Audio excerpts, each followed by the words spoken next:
ver, por favor, mi pantalla.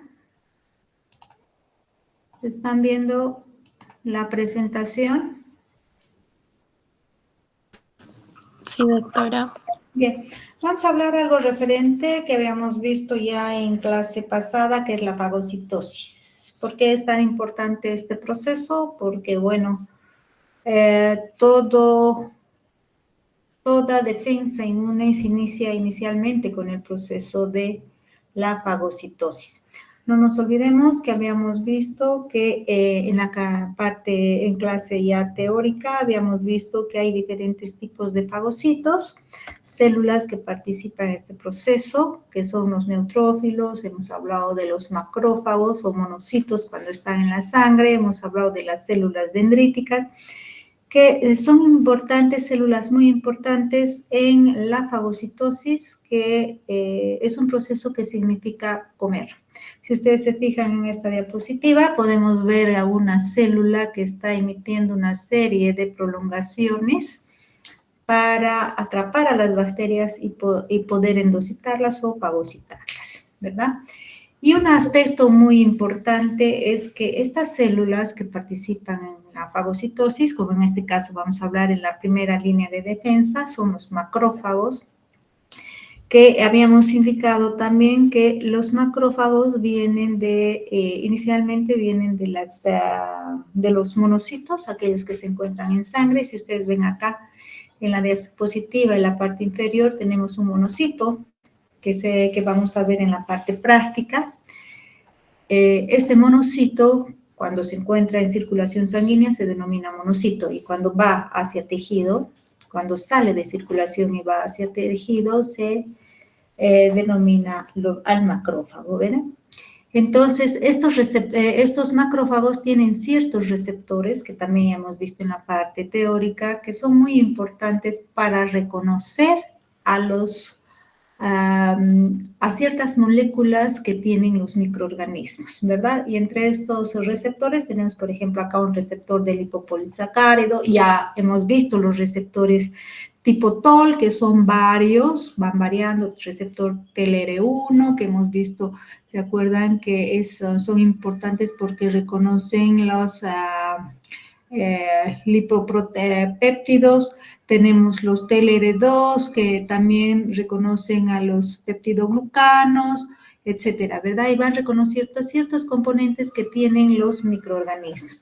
Tenemos otros receptores que son, como tenemos aquí, CR1, CR3 y CR4, que son receptores de complemento. Ya les había indicado que el complemento son una serie de proteínas que se denominan proteínas del complemento, que participan y son muy importantes en la respuesta inmune innata. Eso vamos a ver posteriormente. Pero también tenemos receptores de complemento, tenemos receptores de anticuerpos, tenemos receptores de manosa, fucosa y también receptores de detritos. ¿Qué son los receptores de detritos? Los detritos son ciertos componentes que se tienen en el organismo o que también que están formados por desechos celulares, que pueden estar formados por células viejas, degradadas, etcétera. Esos son los receptores de detritos.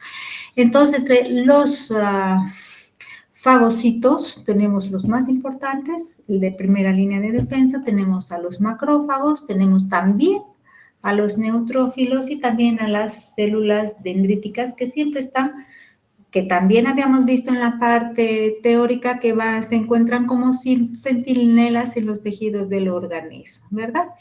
Y estos tipos de células son las principales células que llevan a cabo este proceso de fagocitosis o de comer. Hemos hablado también que los macrófagos y neutrófilos van a reconocer patógenos. ¿Por qué? Por medio de receptores que tienen en la superficie celular, que son estos que los que había indicado. Sin embargo, también hemos visto que existen diferentes tipos de macrófagos en diferentes partes del organismo, ¿verdad? Y que tienen diferentes denominaciones, ¿sí? Si bien tenemos acá también en esta diapositiva, podemos ver al monocito cuando se encuentra en circulación, y cuando pasa a tejido se denomina macrófago. Fago viene de comer, ¿verdad? Entonces, es algo que va a fagocitar, algo que va a comer, es una célula que va a engullir. Como decía, tenemos diferentes tipos de macrófagos, ¿sí? Y monocitos, de hecho, macrófagos que se denominan diferentes de acuerdo tienen una denominación diferente de acuerdo al tejido en el que se encuentran. Tenemos, por ejemplo, en el hígado se los llama células de Kupffer, en el vaso macrófagos esplénicos, en el sistema nervioso células de la microglia, en el ganglio linfático células dendríticas, en la piel células de Langerhans, en el hueso osteoclastos, en el tejido conectivo histiocitos, en el pulmón tenemos a los macrófagos alveolares, en la placenta, células de Hofbauer, en el riñón se llaman mesengiales, serosas, en las serosas se llaman macrófagos pleurales y peritoneales. Entonces tienen diferentes denominaciones, sin embargo, son los macrófagos. ¿Qué características tienen? Primero, ya habíamos dicho que estos macrófagos, en este caso vamos a hablar podemos hablar de los neutrófilos o de los macrófagos, monocitos que han salido de circulación, vuelvo a reiterar, y que han pasado a tejido. ¿Qué van a hacer? Tienen ciertos receptores que hemos visto acá, estos receptores que sirven para reconocer ciertos componentes que presentan los microorganismos. Y a esos componentes que presentan los microorganismos los habíamos denominado patrones moleculares asociados a patógenos. Ya habíamos indicado que pueden ser los lipopolisacáridos, el peptidoglicano, el simosan que tienen los hongos, y etcétera. Son componentes específicos importantes, determinantes en la vida de cada uno de los microorganismos. Entonces, esos componentes se denominan PAMPs, es así como un nombre general, patrones moleculares asociados a patógenos, que van a ser reconocidos por estos receptores que tienen los macrófagos. Entonces, al ser reconocidos por estos receptores de las células, entonces, ¿qué van a hacer? Van a reconocer, entonces, por ejemplo, van a producir una serie de pseudópodos, como pueden ver en esta diapositiva, emiten unos pseudópodos que son unas prolongaciones de sus membranas. Van a prolongar sus membranas, van a emitir estos pseudópodos. ¿Para qué finalidad? Con la finalidad de comer, de engullir a los microorganismos, ¿verdad? Y a ese proceso se denomina fagocitosis. Sin embargo, es importante también que recalquemos que hay dos tipos de activación de la fagocitosis. Uno es, ya sea de manera directa, a través de que vamos a reconocer a los PAMPs que tienen los microorganismos a través de los receptores celulares. Entonces van a reconocer esas moléculas específicas en los microorganismos, que es una manera directa. Reconozco esta célula, que es el macrófago, va a reconocer a este componente que tiene el microorganismo, entonces, como lo reconozco, me uno y lo voy a fagocitar, ¿verdad? Sin embargo, hay otra forma que van a activar la fagocitosis, que es de una manera indirecta. Y eso es debido a que existen ciertas proteínas, aquí vamos a ver, por ejemplo, acá, se van a formar ciertas proteínas que van a ir a recubrir al microorganismo. ¿De dónde vienen estas proteínas que van a ir a recubrir al microorganismo? Vienen, por ejemplo, de ciertos componentes de las moléculas del complemento que vamos a ver posteriormente. Entonces, van a ir a recubrir al microorganismo, y a eso se denomina opsonización. ¿Con qué finalidad van a recubrir al microorganismo? Con la finalidad de hacer más apetecible para que sea fagocitado. Es como que cuando nosotros vamos a comer una comida, ¿verdad? Si no le ponemos sal a la comida, nos parece sosa, entonces no es tan rico comer, ¿verdad? Sin embargo, si nosotros a la comida le ponemos sal adecuada, una cantidad adecuada de sal, vemos qué rica está la comida, entonces es apetecible para nosotros porque hemos puesto sal a la comida, es lo mismo. Acá se van a recubrir de ciertos componentes, van a recubrir ciertas proteínas al microorganismo que van a ser más apetecibles para que puedan ser fagocitados por las células fagocíticas. ¿Hasta ahí está claro? Hola. Hola. Sí, doctora. Pregunto, pero recién están prendiendo nuevamente sus cámaras. Qué barbaridad. Chicos, tienen que prender y alisar.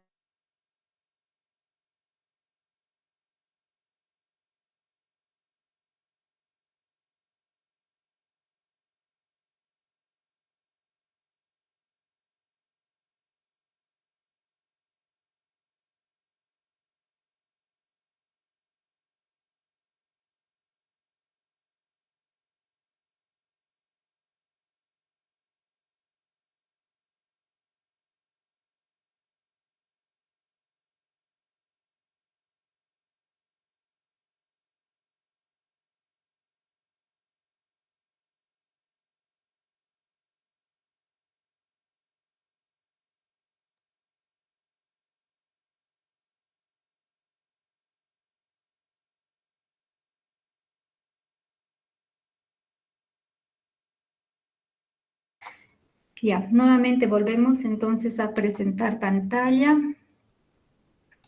y vamos a continuar.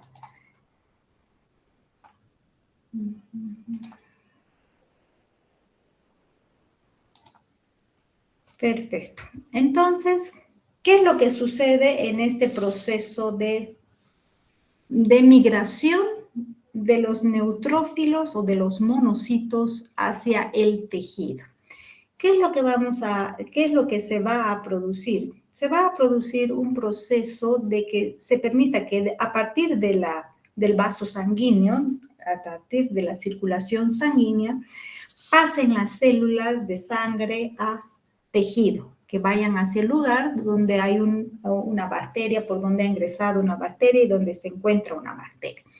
¿Qué características se tienen? Bueno, lo primero es, si ustedes ven acá abajo, en la parte inferior, vamos a ver, por ejemplo, que se encuentra tejido. La parte superior es el lugar donde se encuentra el vaso sanguíneo y la circulación sanguínea, ¿verdad? Entonces, ¿qué es lo que va a producir? Va a existir un proceso de liberación, o sea, de moléculas de adhesión. ¿Qué van a hacer estas moléculas de adhesión? Por ejemplo, acá tenemos unas moléculas de adhesión que están escenificadas, dibujadas. ¿Qué es lo que van a permitir? Van a permitir que estas células que se encuentran en circulación se adhieran, ¿verdad?, a las células endoteliales, a las células que están en los vasos sanguíneos. A esas células endoteliales van a permitir entonces que las células que están en circulación permita que se adhieran, que se fijen a la pared celular, ¿verdad? Al endotelio vascular, ¿verdad?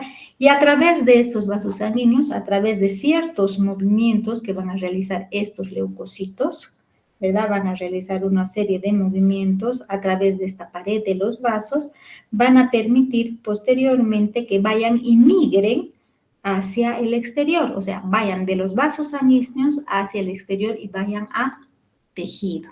Entonces, eso es lo que va a pasar, pero vamos a ir viendo qué es lo que va a ir pasando. Por ejemplo, acá tenemos al revés. Si ustedes se fijan en esta diapositiva, acá abajo en la parte inferior tenemos a los vasos sanguíneos, ¿verdad? Donde van a, aquí, tenemos a los vasos sanguíneos donde van a ir circulando la sangre con las células contenidas en ella, ¿verdad?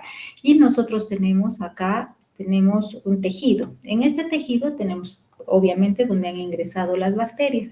Entonces, nosotros vemos, por ejemplo, aquí tenemos un neutrófilo, puede ser un monocito. Entonces, ¿qué va a pasar? Va a pasar que se va a producir ese proceso de diapédesis. Diapédesis es el proceso porque va a pasar la célula que se encuentra en el vaso sanguíneo, va a pasar del vaso sanguíneo a través de las uniones intercelulares, se va a hacer como una apertura de la unión intercelular del endotelio vascular y va a permitir que esa célula pase hacia el lugar donde se encuentran las bacterias. A eso vamos a llamar el proceso de diapédesis. Pero para que se produzca ese proceso de diapédesis, inicialmente lo que habíamos dicho, tiene que haber un proceso de que estas células se adhieran a la pared de los vasos sanguíneos, ¿verdad? Entonces tiene que adherirse. ¿Gracias a qué?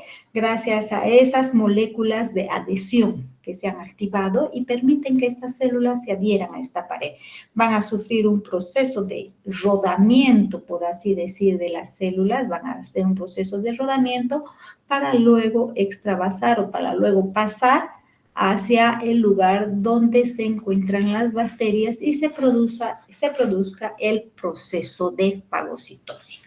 Pero para que se produzca ese proceso tiene que haber algo en la parte donde han ingresado las bacterias que indique que hay bacterias, que hay ciertos componentes que son extraños al organismo, ¿verdad? Y esos componentes son liberación de ciertos componentes químicos. Ya les había indicado que las células y todo en el organismo se hablan de una manera con liberación de sustancias químicas. Entonces, tiene que haber un proceso de liberación de ciertos componentes químicos y a eso se denomina quimiotaxis. Quimiotaxis, que liberan ciertos componentes químicos que van a permitir atraer a los componentes celulares al lugar donde se encuentra el microorganismo infeccioso. Hay una serie de numerosos de sustancias que permiten ese proceso de quimiotaxis, ¿verdad? Tenemos, por ejemplo, los leucotrienos, interleucinas y algunas cosas que permiten, inclusive las mismas células liberan ciertos componentes que indican que requieren cierta ayuda al lugar donde se encuentra la infección. Entonces, eso es lo que va a suceder. Después va a haber un reconocimiento, como ya les había dicho, una adhesión a la pared de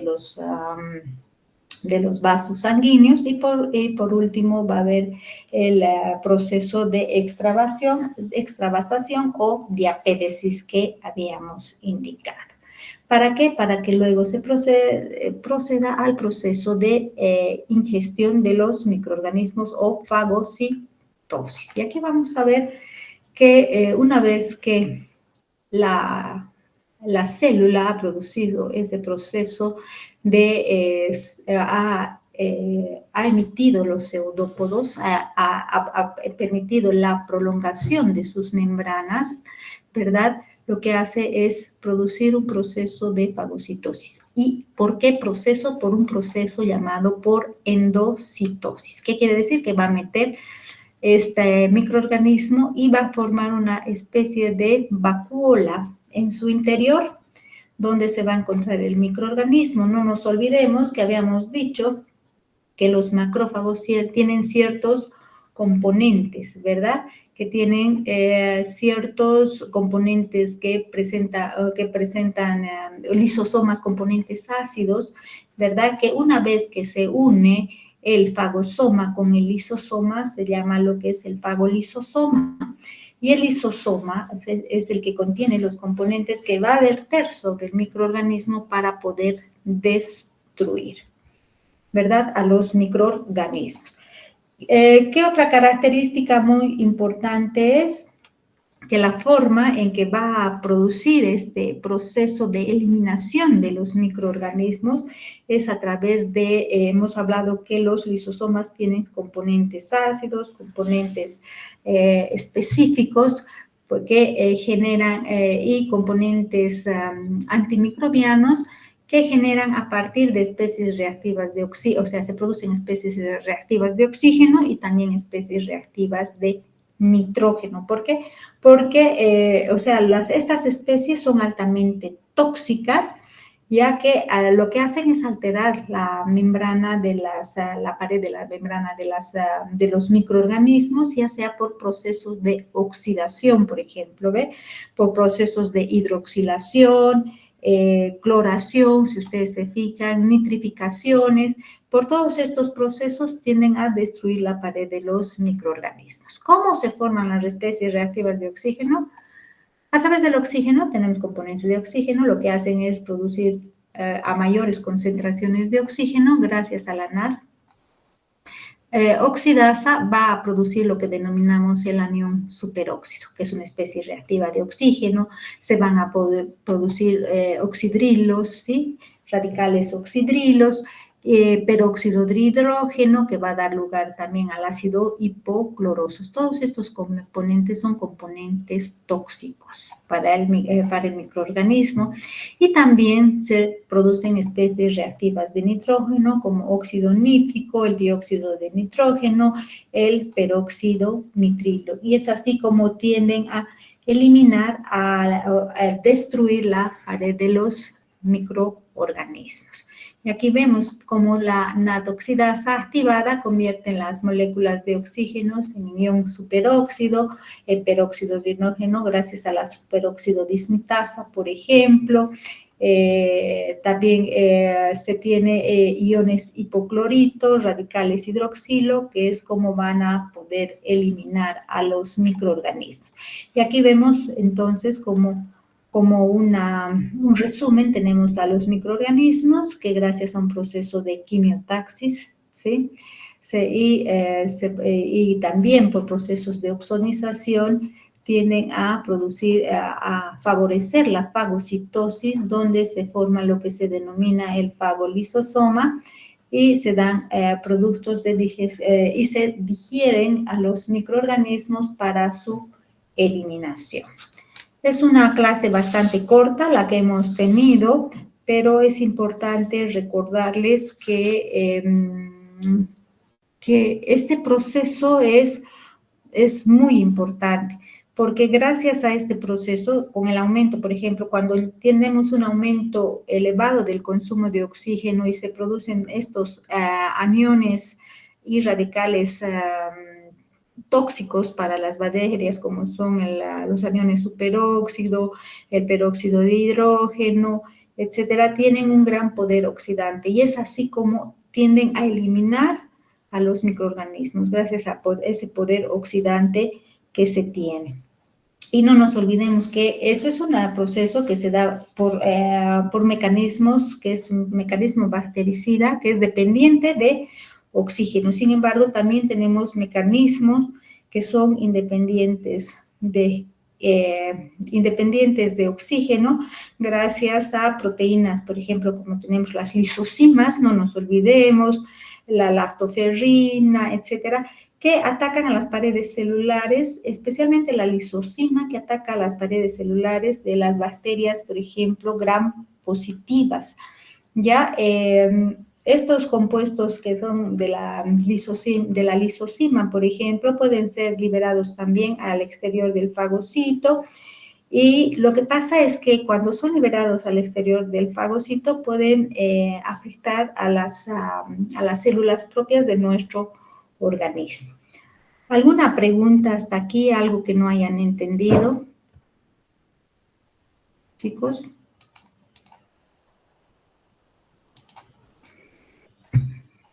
Preguntas, algo que no hayan entendido. Es una clase corta, pero muy, muy importante para que vayamos entendiendo que a partir de acá cómo se realiza el proceso. ¿Por qué? Gracias a la fagocitosis, por un lado, se produce la eliminación de microorganismos. Y por otro lado, vamos a ver, por ejemplo, en el caso de las células dendríticas, se produce la presentación de partes del microorganismo a los linfocitos T. Y al producir la presentación de los microorganismos a los linfocitos T, se inicia lo que se denomina la respuesta inmune adaptativa, que es lo importante también para la eliminación posterior de los microorganismos que ingresan y combatir a los microorganismos que ingresan a nuestro cuerpo. ¿Está entendido hasta aquí cómo se produce el proceso de fagocitosis? Hola, ¿nadie responde? Sí, doctor. ¿Alguna pregunta? ¿No? Si no tiene más preguntas, habremos terminado la clase cortita que tenemos el día de hoy. Voy a subir las diapositivas y algún video más para que puedan ustedes observar y algunas preguntas referentes para que vayan, para que puedan ahondar un poquito más sobre el tema. Y de hecho, bueno, sí voy a ponerles eso y también les voy a mandar algunos videos para que puedan entender cómo es que las células, videos en vivo, para que puedan entender cómo las células producen el proceso de fagocitosis. Si no tienen más, bueno, agradezco su participación en esta clase corta. Lamentablemente no podemos entrar todavía al laboratorio. Pido disculpas, porque el laboratorio de microscopía está ocupado. Lamentablemente solamente tenemos un laboratorio de microscopía que tenemos que repartirnos entre todos los docentes. Entonces, por esta razón estamos adelantando algunos temas hasta que logremos entrar al laboratorio de microscopía para que podamos ver a las células del sistema inmune y ahí puedan tener mayor claridad de cómo es que son la forma y cómo es que son cada una de ellas. Si no tienen más preguntas, agradezco su participación y bueno, nos veríamos la siguiente clase. Gracias. Hasta luego.